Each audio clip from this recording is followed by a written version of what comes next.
I'm joined in this episode by John Colgan, founder and CEO of Solgari. Solgari is a Dublin headquartered customer engagement and intelligence SaaS platform. In this episode, you'll hear about their journey over the past 7 years to profitability, the go-to-market strategy they deployed to achieve this, and much more. Hope you enjoy it. John, it's been about 6 or 7 years since you've officially launched Solgari. You're now on track to hit profitability this year. Tell me about that journey. Yes, James, great to be here. Thanks for having me. It's been a great journey, huge learnings, very interesting. I come from a background where I built up businesses before, but they were, businesses from a revenue point of view that had good lumpy elements to them in terms of license fees or selling lots of people into a project and securing that kind of lump for the project. So this is a different thing when you're in the cloud SaaS world. It's nerve-wracking in that nobody gives you those big paychecks. You're per user per month, and it takes quite a few users and quite a few months to build up to the point where you can get to profitability. However, that's a great day for a cloud SaaS company, and we're very excited about being there this year, at the end of this year. Brilliant. Now, that was sort of off the back of a big decision that you made a few years ago to invest heavily in your product. Can you talk me through that? Yeah, so the product, what we do is it's cloud communications. And when we looked at this, a previous earnout that I had, I was acquired by Level 3 Communications in Denver. And when I looked at the whole communications world, having come from, I suppose, the applications world, the systems world, I kind of realized that it was a very disparate and disjointed world. Like there were lots and lots of different things that had to be pulled together by, clever engineers. And I didn't think it needed to be like that. So what we did was we stepped back and we looked at everything involved in communicating between an end customer and anybody inside a business, and everything that was involved in that functionally and from a channel perspective and data-wise.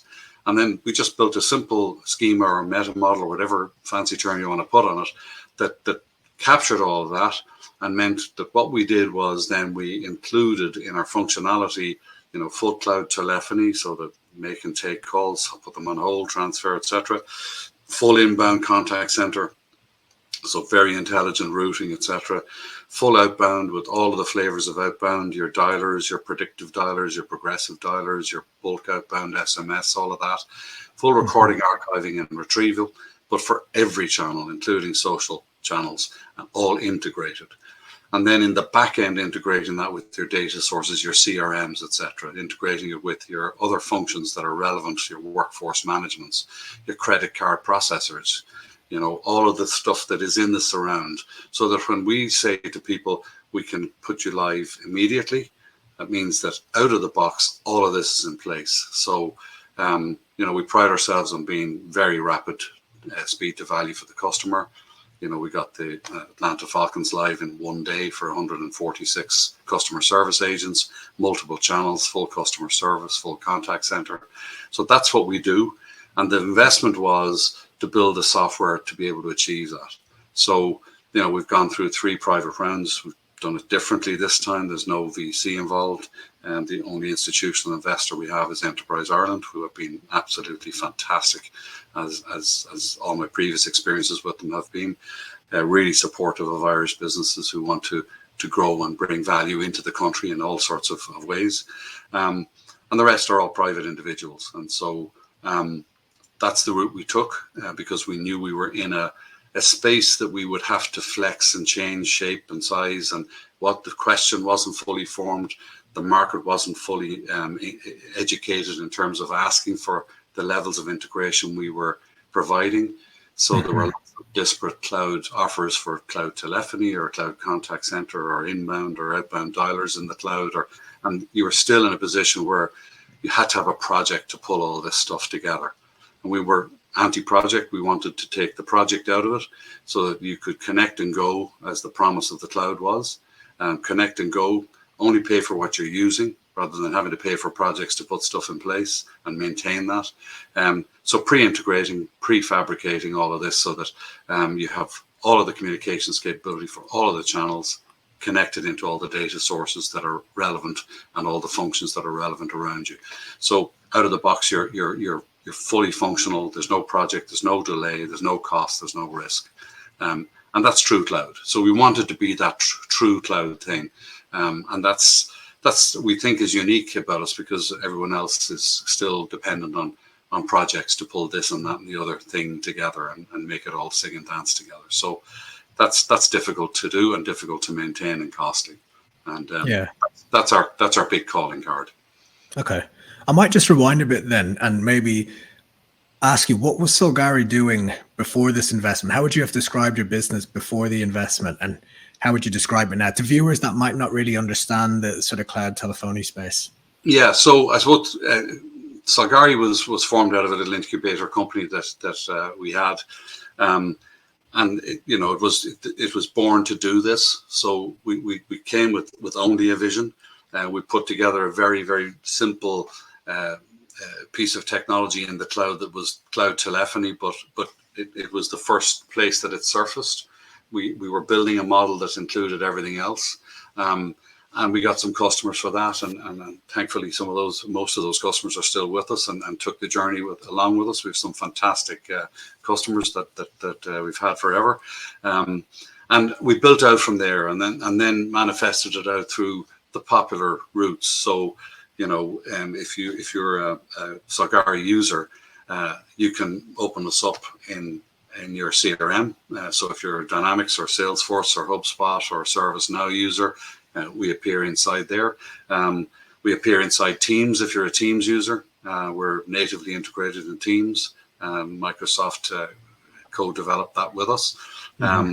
So we're transactable. You can download an app on the Teams App Store or either of the Microsoft app stores or Azure Marketplace. And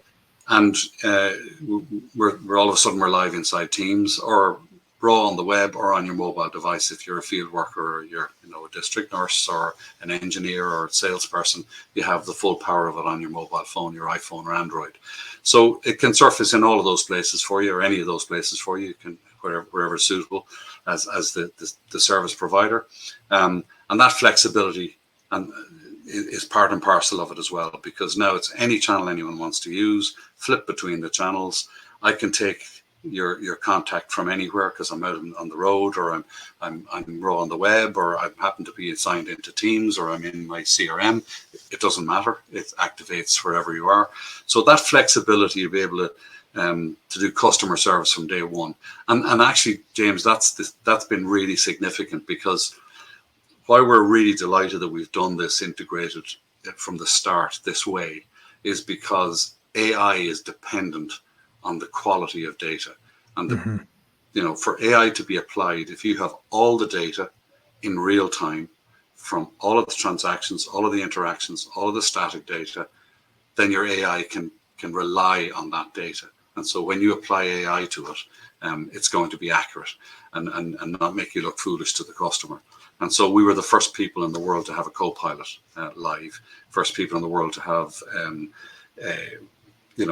all sorts of AI activated, transcription, conversation summary, sentiment analysis, using swarms to be able to take that conversation summary, send it out to 3 or 4 experts in the background who can now comment and add in value to it and give me knowledge articles, or offer to come on to the call with me to get first call resolution. So all of this AI for customer service.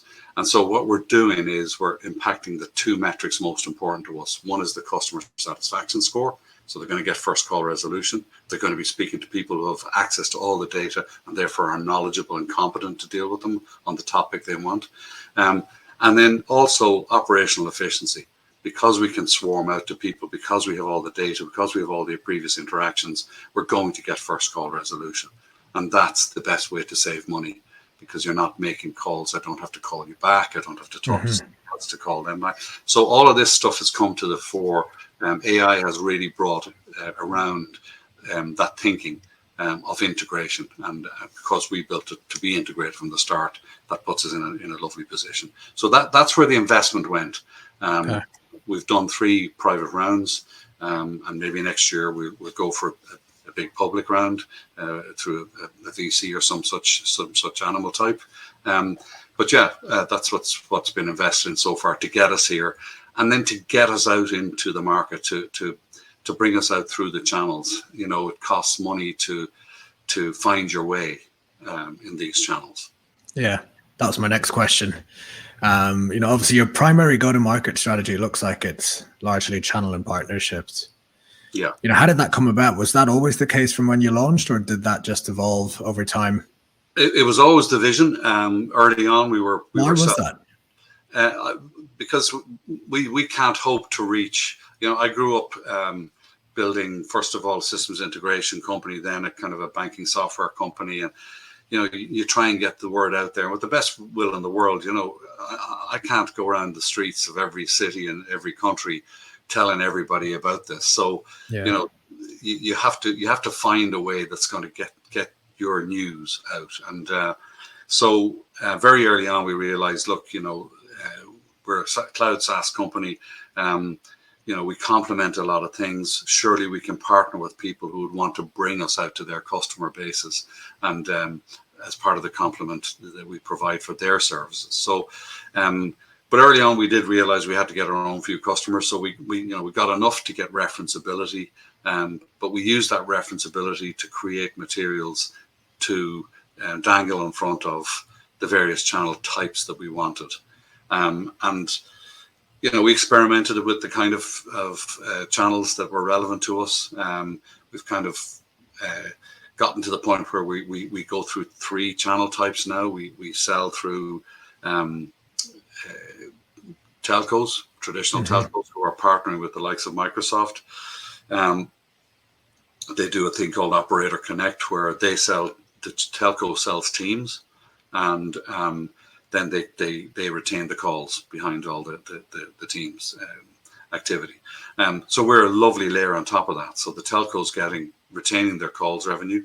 They're getting a revenue share from Microsoft for selling Teams for the duration of the usage of Teams in the cloud. And then they're getting a revenue share from us for selling Solgari, and on top of that in through Teams. And it's a very easy sell if you sell to somebody who likes Teams. Would you like all the channels in there? Would you like full contact center? You know, would you like your dashboards insight? It was like never to be able to have to leave Teams from one end of the day to the other. The answer is usually absolutely. So don't download the app and away you go. So that's and it's appealing to the telco because it makes them sticky in the customer. They're providing lots and lots of customer services to the end customer. So that's one. The other one is marketplaces. So we're very keen on that. We're certified by Microsoft for Dynamics 365, and we're certified for Teams. We're natively integrated with both. We're on both the App Source and the Azure Marketplace. We're recommended on both of those by Microsoft. We're also certified by Salesforce. So if you're a Teams and Salesforce customer, great as well. If you're a Teams and ServiceNow customer, great. Teams and HubSpot, great. Doesn't matter. We've got all of those front ends, back ends natively integrated. And so, you know, we fill that kind of middle spot of orchestrating the communications around the place and making sure it's totally efficient and across any channel. And so we're on all the marketplaces, Crayon, Pax8, TD Synnex, etc. And we put a lot of effort into promoting ourselves through those marketplaces. And then the third place we sell is through the traditional systems integrators who are, you know, bringing, I suppose, digital transformation programs into customers. And there's lots and lots of things to do in there. And we get rid of the most horrible piece, the piece in the middle where they've been pulling all the disparate channels together, all the disparate functionality and bringing dialers in, etc. It's never been satisfactory. It never does anything for the systems integrators brand. In the customer's eyes, it takes so long. It under delivers. It costs a lot of money. And so a lot of smart systems integrators are going, you know what? Why don't we partner with Solgari, get rid of that horrible piece in the middle, and we'll do all the program around it. And this gets implemented very quickly, this Solgari thing. It's great for their brand. The customers love it. The end customer loves it as well. And so that's a great start to a program, Yeah. credibility wise and etc. So we're working very well with a lot of those systems integrators on those types of projects where they're starting in the CRM kind of end of things rather than the Teams end of things. Yeah. And did it go in that order, or did you prioritize all three channels at the start, or did you say, no, we're going to nail the first one, which is telcos, and get that right, and let's then do marketplaces and then the SIs? Yeah, and this is part and parcel of suck and see sort of thing. We started we started with the systems integration side because our background was applications. Okay. We integrated with Dynamics first, and we started talking to all those kind of animals first because that was habit. Yeah. We should have started just integrating with Teams and going from there, because that's incredibly vibrant from a market access point of view. So that was one of the learnings, that you stumble on the best two channels to market after you've put the first one in. But again, it's an evolving space. It has been a very evolving space. It's starting to form now. So we were part of that evolution and seeing what shape it was going to take and how best to get to it. And the marketplaces are relatively recent, and their value is relatively recent. And we're starting to see now that people are going to the marketplaces, looking and seeing that, oh wow, you're recommended by this and you're recommended by that, and coming directly to us. Now we end up selling to them through the marketplace, but it is a great way of getting to. And we're live in 46 countries. There's no way we would get to 46 countries out of the centre of Dublin City. We've just added Colombia, a customer in Colombia in South America 2 weeks ago.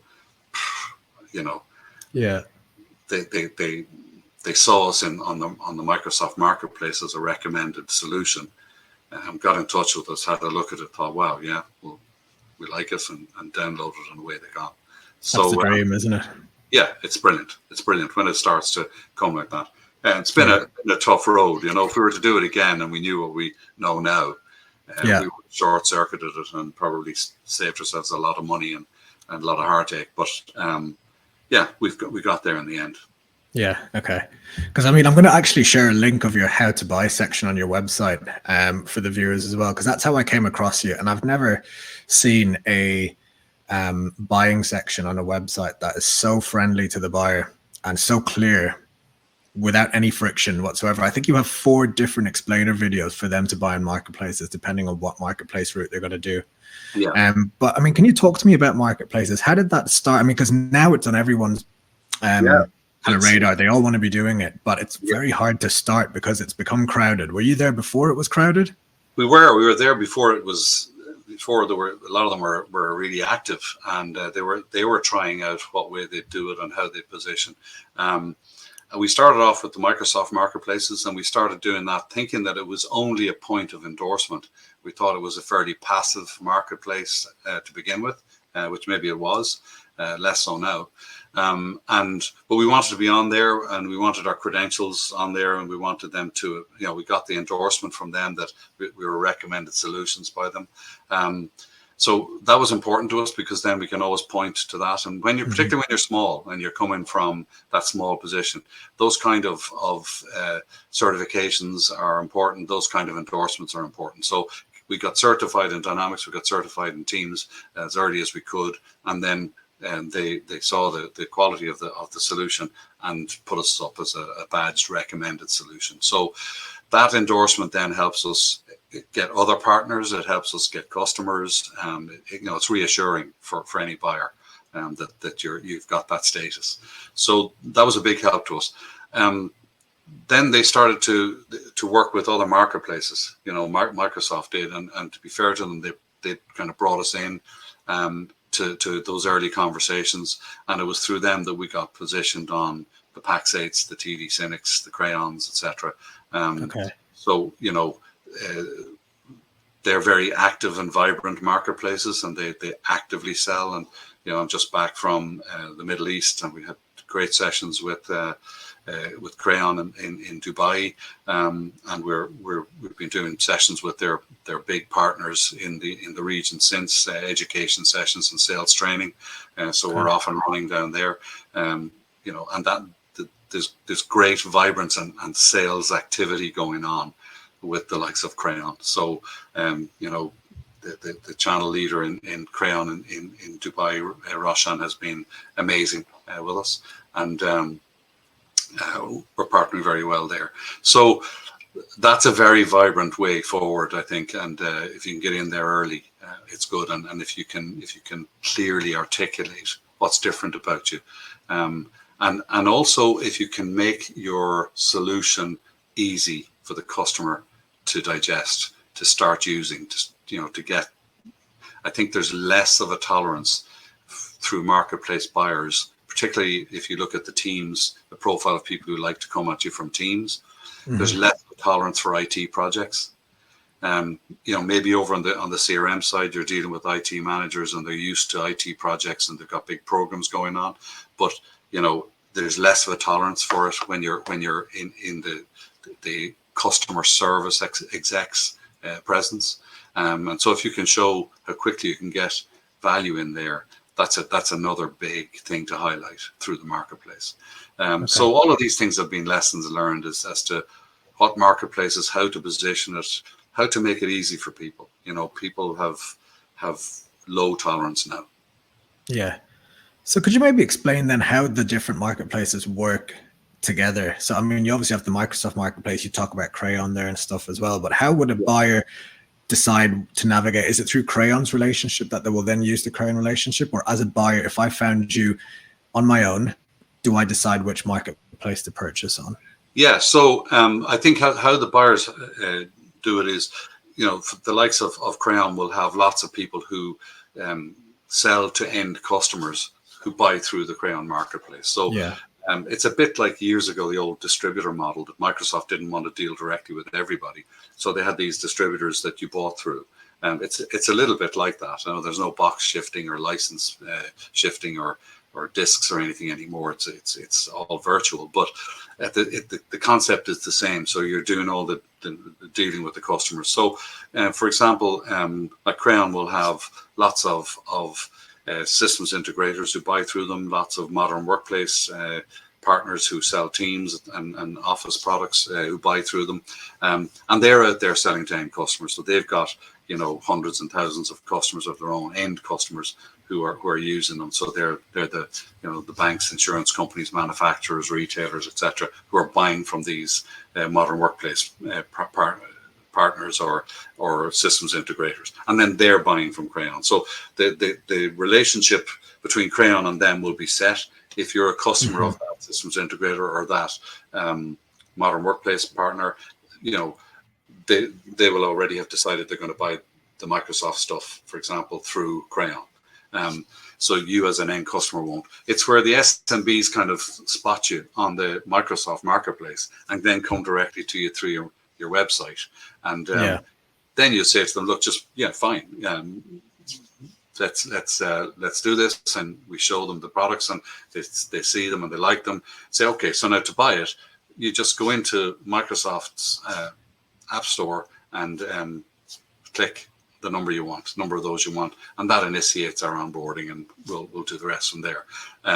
Or if they're in a particular region and you think they could be well serviced by somebody, you might say to them, I'll tell you what, I'm going to put you in touch with this company who will buy through Crayon or whoever else, whatever the marketplace they use.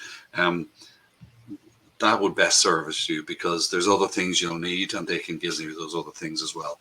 But if it's just an existing SMB, for example, or a corporate customer who want to know exactly what they want to buy, and they come to you directly, the marketplace is a nice, neat way to do the transaction. For us selling, what's nice about it as well is the marketplace is all annual or 3-year, 1, 2, or 3 year deals in advance. So you buy annually in advance. So there's no collections issues. It's Microsoft get all the money. They just keep, I think, 3% or something of it. You get the rest. And there's a neatness and a tidiness to that too. And people are getting more and more used to buying annually in advance for stuff like this. Okay. But then it just means you have smaller procurement and collections teams as a result because you don't need them. Absolutely. It's gone back into the value of the thing, that there's less administration around all of this. It's you're buying the product that has value for your company and the processes in your company. You're buying it in an efficient way, and there's none of this noise around the purchase. So it's much simpler, much quicker, and because we have you live in hours or days, depending on the size you are. It fits perfectly with our model. It's just efficient. Yeah. One more question on marketplaces, since you seem to know a lot. But what about like the aggregators, the likes of Sugar or even WeTransact? Did I see you were doing a webinar with them? Yeah, WeTransact. Yeah, we've used WeTransact. So the companies like that will help you through the marketplace stuff. So WeTransact. How exactly? Yeah. Yeah. So, it's Microsoft is a very big, complex organization, and a lot of the programs are big and complex and procedural and difficult to navigate sometimes. And that's no fault of theirs. They're dealing with very high volumes. But people like WeTransact will help you to navigate those. They're experts in it, and we used them to help us navigate, how and what to do marketplace wise. So okay, because the marketplace is just evolving, so it's just interesting. Yeah, I mean, you could devote a lot of time to it, or you can get experts and pay them to accelerate your entry to the marketplace, and you're maximizing the profile you have and the usage you get out of the marketplace. Yeah. Okay. Very cool. You mentioned the Atlanta Falcons earlier. Yeah. An ISV headquartered in Dublin, under 50 in headcount. Under 50? I think we're about 70 or 80 now. Okay, 70 already, but still. And landing a franchise like the Atlanta Falcons to do their entire ticketing service. How did that come about? And tell me about your go live and everything. I believe it was in one day. Yeah, it was a couple of hours. We had them fully live, 146 customer service agents. So it's full customer service and contact center. It's multiple channels. So how that came about was, I mentioned the other types of partnerships, which is out through the channels, the telco channels. So we're partnering globally with AT&T, and that's evolved to that position over a period of months. But they'd be the biggest in the US, would they? Yeah, I think they're the second largest Teams seller in the world. Wow. Okay. Teams licenses. So massive company, big telco. Huge number of customers, etc. They've evolved and have a great strategy, and part of that strategy is to move into that software layer that we occupy. And so adding in, to their network provision and providing all the calls and SMSs and services around that, and they're selling Teams then for collaboration, and then we're an easy layer on top of that.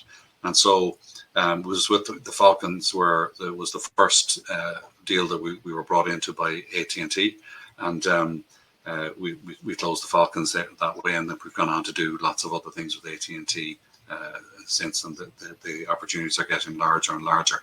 So how long was the close, if you don't mind me asking, from when they brought you in to when you closed? Not the sales cycles are not very long when it comes in from the team side, because you genuinely are dealing with customer service experts.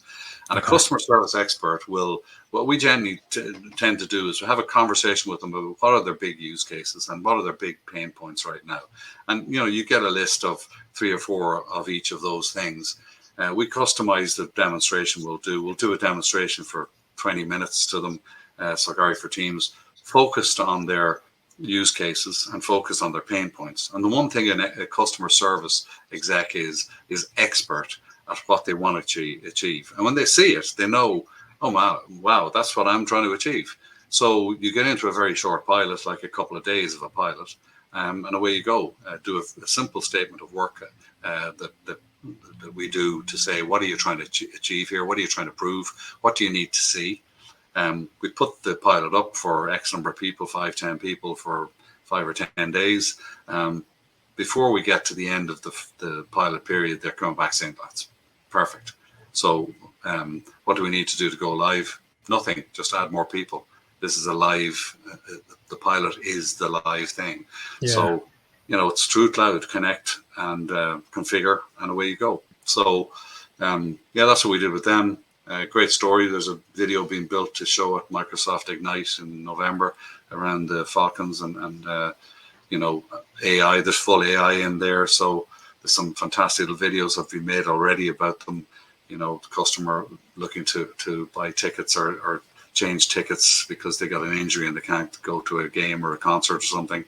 And it just takes off from there. You see the AI summarizing. You see it going out to a swarm to get experts in for, special access for wheelchairs and stuff like this because they've got a broken ankle. It's super stuff, and they're real live use cases, these videos. So it's powerful. When they see it, they recognize it and they want it, and that's what I say. The difference on the other side through the CRM route with the IT managers is, they're project tolerant, I would put it. So it's a kind of a slower moving thing.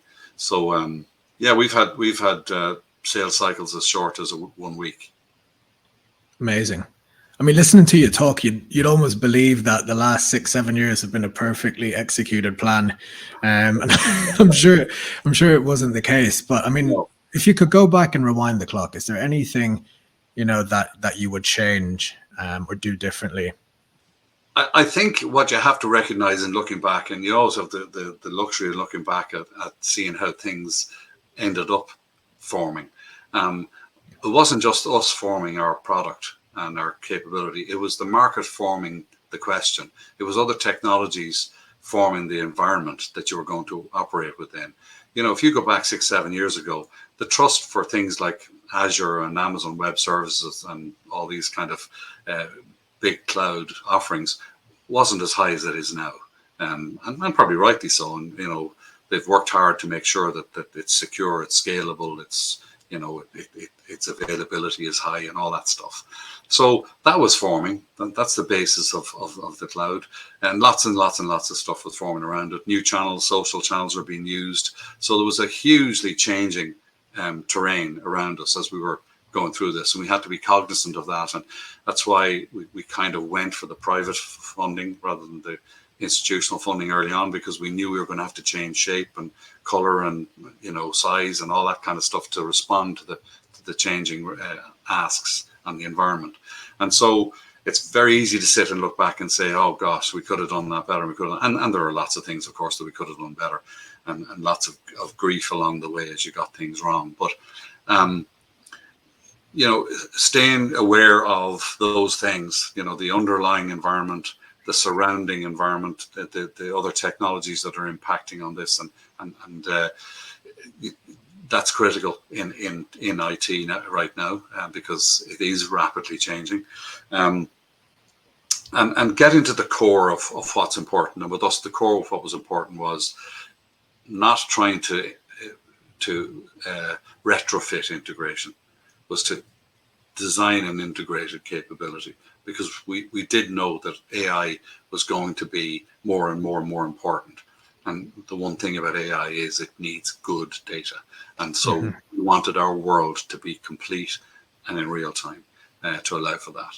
And so we stuck through to that, and we're glad we did. But there's lots of things we would do differently and better now. But hindsight, particularly now in the tech space that we're in, and the customer service tech space, hindsight is it's more than 20/20 vision, I think, in this case. Yeah. It sounds like the one thing you wouldn't do differently is taking institutional investment over private. Would you say that afforded you the time that you needed to innovate? Yeah, I think it allowed us more innovation. And it's simple things like from previous experiences that I had where, and my experiences are my experiences, maybe other people have different ones, where, you see something slightly changing in shape and you're saying to yourself, okay, you know what, I would love to hold back X amount and focus it on that. And I think that would open the aperture of the market in this way because of new developments over here. And a lot of the time, in my experience with institutional investors, they're saying, look, that wasn't in the plan. Stick to the plan. Okay. And other people may have had different experiences to me in that respect. So doing it this way, where we keep our private investors well informed. They were told from the start this was a forming space, that we had, we thought big ideas in this space, and they've been incredibly supportive to us all the way through. I have to say, it's been a great journey from a shareholder support perspective. We've been extremely lucky with the support we've gotten, both fiscally and tolerance wise and understanding wise. So that part of it has worked out really well. It's a very difficult route to go, by the way. It's very easy to go to one institutional investor, get a check, and off you go. There is a big amount of time and focus needed to raise money if you go the private route, and I wouldn't underestimate that for a minute. So you need good help to do that. But there's pros and cons. The pro for it was we got the maximum flexibility, and it allowed us to get to where we are. Not saying that that's the perfect position, but we're pleased with where we're at the moment. Yeah. Okay. You did mention that you might consider institutional investment at some point. Like, what would that allow you to do at this point? It sounds like you've got great product market fit. So is that kind of the trigger? Yeah, I think it is. I think we would definitely, the next round would be an institutional round, a much larger round. Watch the space. Yeah, and it would be based on our trajectory. Our growth trajectory is very good. We want to continue that through next year, and at some point in the middle of next year, we'd consider looking at an institutional round, and that would be, I think the space is more formed now, and we're more formed within the space. So there's less need for going down side streets to develop this little thing that allows you to do blah blah blah. So I think we definitely look at that. Okay, brilliant. So what are the plans then for the next sort of 12 to 24 months? Anything immediate? Yeah, so it's really focused on execution. Through this year, we've grown incredibly well. We've grown by probably about 140% year to date. Okay. We're continuing to do that. As I said, get into profitability at the end of this year. Operational profitability is it's always a great day for a cloud SaaS company. I can't wait. Anything to mark the celebration? Oh, definitely. We definitely will think of something, but we'll have a hell of a Christmas party when that happens. So, and then it's execution. It's continuing the growth. We like the channels we've got. We're putting a lot of effort in and investment into people to support our partner and customer successes. So we've built partner and customer success teams. We want to keep investing in the product. We've got great ideas for the next layer of AI that we would apply in our products. We've been included by Microsoft in their helping them generate or build their AI roadmap, and they will fund and support some of the developments that we do in AI through the year. So that continues to be a fantastic relationship, our relationship with Microsoft. We just want to grow and grow and grow. Add more telcos, add more marketplaces, get more vibrance into those two, add more systems integration partners. We're working really well with the ones we have. We've identified the type of systems integration partner we like, and that's working really well. It's about getting out there into more and more verticals and profiling ourselves the way we're doing currently through the videos with LW Theatres in the UK, and with our Arthur Mann organisation who own the Falcons. Okay. Yeah. Brilliant. Well, look, John, congrats on everything to date, and I'm sure the celebrations at the end of the year will be big. That was really insightful, so thanks for coming on. Now, where can people find you if anyone wants to connect with you or sort of pick your brains? Where's the best place? Yeah, so we're at solgari.com is the website. Great. solgari.com, or me, it's john.colgan@solgari.com. Brilliant. All right, John, thanks very much. And yeah, all the best. Not at all. Thanks, James. Pleasure. Cheers.